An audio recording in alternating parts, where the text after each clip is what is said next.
to the Bite Size Business Booster weekly microclass. My name is Janice. I am the owner of Hills Leadership and Training Institute. And we're currently inside of the content creation lab here on Clubhouse. But you are probably listening to me in a couple of different locations. So if you're listening to me on YouTube, definitely make certain that you subscribe. If you're listening to me on my podcast, make certain that you follow and subscribe.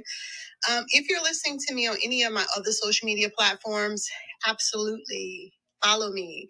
I would love to connect and learn more about what it is that you offer to this great industry in terms of content. So again, my name is Janice. I am your online content creation strategist, your course creation strategist, and the leadership chick. I know that's a lot, but I really cover all three. In this week's Bite Size Business Booster, we're going to be talking about a couple of different things. Today, we're going to be talking about how can I identify or how can you identify a profitable niche for your business or for your course, or really for pretty much anything that you're looking to do, right? So just like with everyone, you don't go into business just to kind of make friends. You really go into business to help people. You go into business to make certain that you're able to provide for your family. And of course, to get to a point where, you're able to receive those benefits, right? And those benefits could be anything that you like. It could be more time. It could be the freedom of not having to worry about, things on a financial front. It could really be anything that you have a desire to implement into your own world, to exist in your own kind of space. So my goal is to kind of help move that particular objective forward. And we do this by way of training. Education is a huge factor in a lot of the reasons why businesses remain small, remain unprofitable, right? Because a lot of people just do not have the time to go out and research a lot of different topics, right? They're really focused on trying to just think about marketing, think about making their product or service better. And so it's easy to come to a place like this and to really learn a particular topic for a very short amount of time. Now, I don't have any links posted up top, and that's usually not the case, but I don't have any today. I will have some on tomorrow and the remainder of the week, which is basically going to be a planner that you'll be able to kind of grab to walk you through some of the things that we're going to talk about. So my goal for the next 15 minutes, and I'm going to really set my timer because the key is to not make this so long that you have to be fully distracted for too long from what it is that you're really desiring to do. So I want to make it as quick and as on point as possible. So I'm going to set my timer. So my goal is to basically help business owners, entrepreneurs, course creators, really help you niche down. We hear this a lot, especially in business. We need to know exactly who we're talking to. So we're going to talk about what are some of the steps that you can take to really understand who is your target audience, right? Now, that doesn't mean that you don't get an opportunity to sell to everyone. You absolutely will. It's sort of like, having a conversation with someone. That doesn't mean that people may not overhear it, right? You could be talking to a very particular person, and someone who's maybe riding in the car with them will hear it as well, and they will become interested. So the whole purpose of your niche, of course, is to kind of determine what area or what kind of things that is going to basically resonate and be complementary to whatever services or products that you serve. So we want to talk about, what kind of research should we do? How do we get to understand our target audience? How do we leverage the market trends, right? And then, of course, all of this is for the intended purpose of maximizing our profit, maximizing our success. And again, success is relative, meaning it's important if it's important to you, right? And so once we have determined, kind of all of those areas, we can then begin to really kind of think about, okay, is this niche profitable or not? So market research. If you don't do anything else, right, take time to do a little bit of market research, because the market research is going to help you answer a lot of questions that's going to come up when you start talking about developing, your business plan. When you start talking about, okay, well, what kind of product should I actually create, or what kind of service should I offer? The market research is going to be really your foundational document, your foundational, type of activity that's going to really drive home, how well you're going to be, or how successful you could potentially become. So we're going to be looking at our marketplace. Now, for me, I offer courses. I'm in the education arena, and this arena happens to be pretty saturated right now. So you really have to have a very unique selling point, or unique position, in order to kind of get a lot of attention. Now, in my case, because I do offer soft skills type training, it's always something that businesses and corporations they're looking for, and even individuals who are looking to kind of upskill their types of their skill set. And so they're looking for courses that really, talk about, how to become a better listener, how to become a better communicator, how to really tap into the emotional intelligence, right? And so you really have to kind of think about what are those areas in a person's life or in their career that is really kind of their stumbling block. Like, what is their hindrance? And then from that point, you can begin to kind of determine, okay, well, what kind of behavior would this particular individual, or would this particular demographic or community exhibit, right? And how willing are they to get rid of their problems, right? So we want to conduct a detailed analysis of whatever the market is, whatever market trends that could be potentially going on, any kind of consumer behavior, right? We want to identify any kind of areas where there's potential for growth. And then, of course, as we're doing this, we want to go into identifying the pain points. And the pain points are really those common problems. We see a lot of real good solutions to things that already exist, right? And it's not because someone is making a new product, but they're just helping it become easier to kind of use the product that you currently have. And so that is what we're looking for. We're not looking to necessarily go and reinvent the whole entire wheel.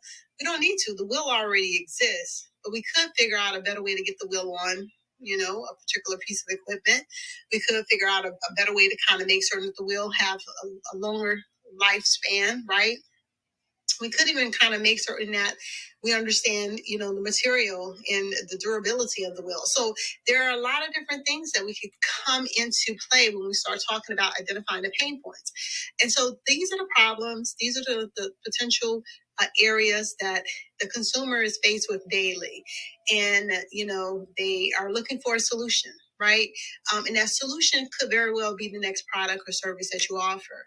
And so you're looking in your niche, you're looking in your potential market area, and you're really trying to identify what exactly is causing discomfort to those consumers, right?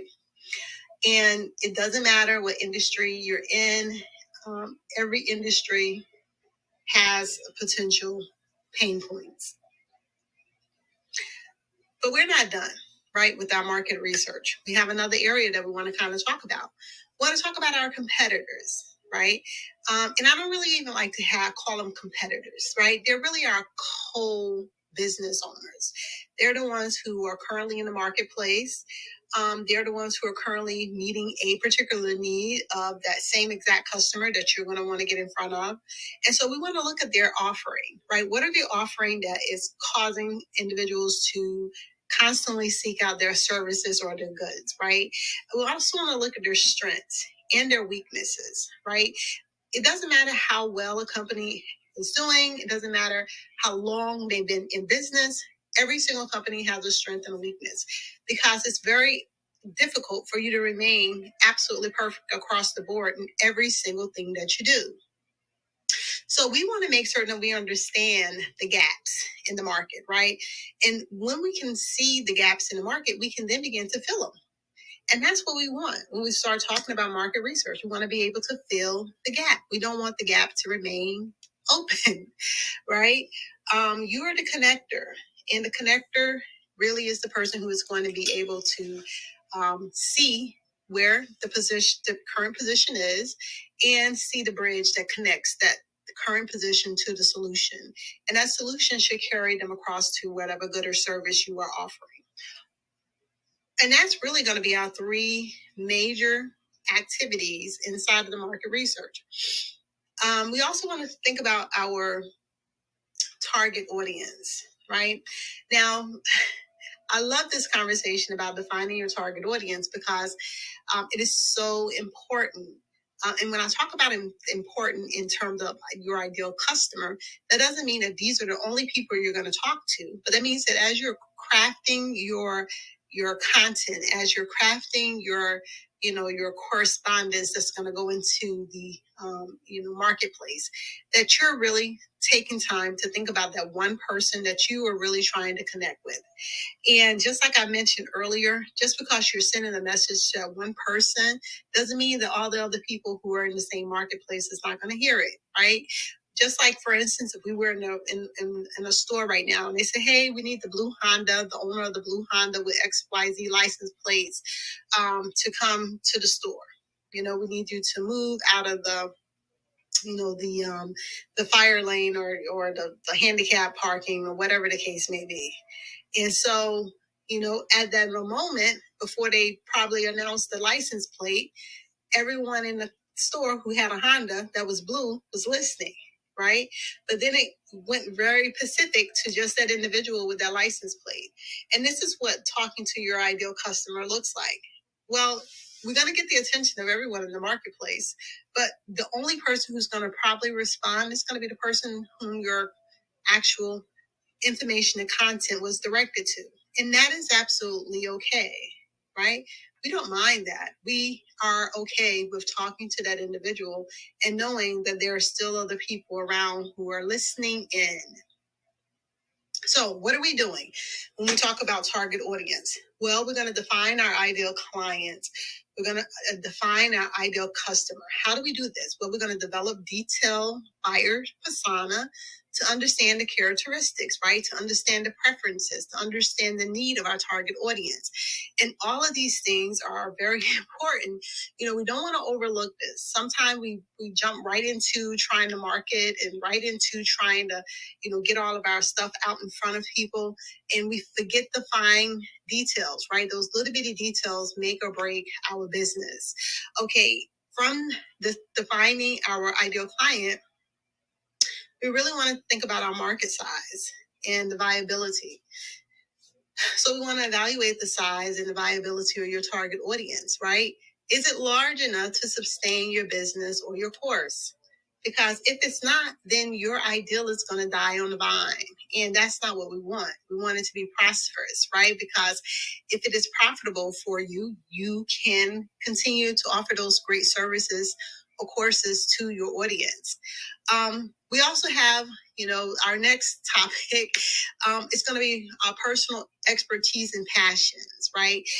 We only got about 4 minutes, so that means we're going to wrap this up and we're going to talk about the remaining areas in terms of identifying our profitable niche. We're going to do that in the continuation of this week. But when we're looking at personal expertise and passions, so if you are not offering a service or product that you're passionate about, then you will not find the motivation to continue. Like, it's hard being motivated for stuff that you don't really have any passion for, right? That's why a lot of people are miserable on their jobs because, the job may pay really good money and you need it because you need it to pay your bills or support your family, but you really don't have a passion for it. It really isn't like speaking to who you are. Basically, it is ignoring your gift, right? And so in order for you to continuously wake up every day, even when you hear no time and time again, you have to be passionate about what it is that you're doing. You have to have the expertise and knowledge. And so having personal expertise, having a passion for it, is going to be very important. So we want to identify our expertise, right? What are those skills, the knowledge areas, the experience, right? That we can basically pull from.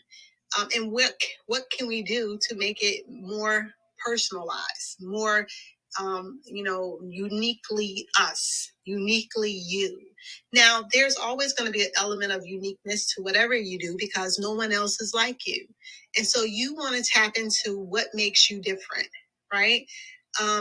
Some people, it could be as simple as, every single time I go on the live, I have a curly straw.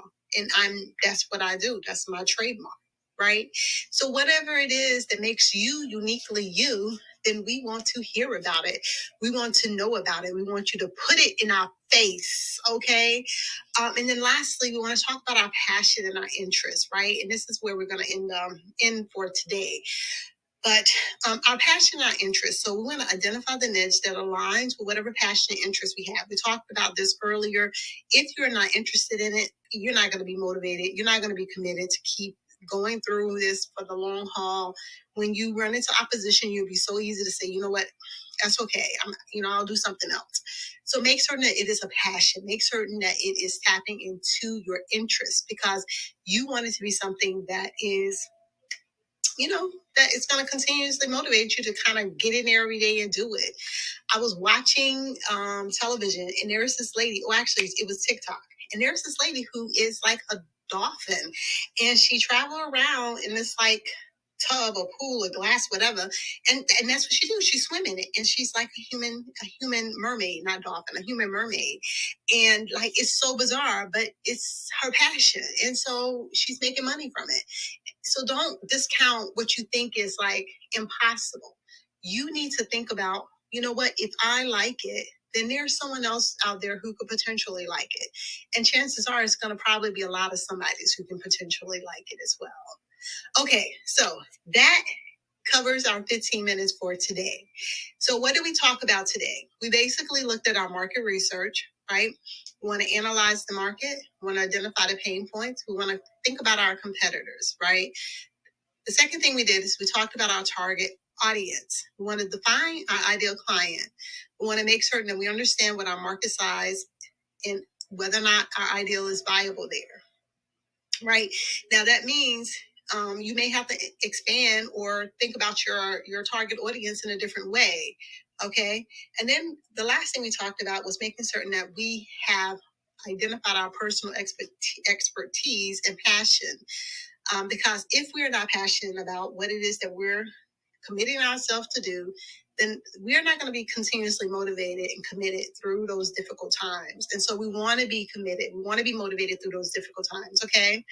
All right. So again, my name is Janice. I am your leadership chick, your online course creation strategist, and your content analyst. Okay. I am also your content strategist or analyst, however you want to look at it. But we're here over the next couple of weeks talking about our bite-sized business booster weekly.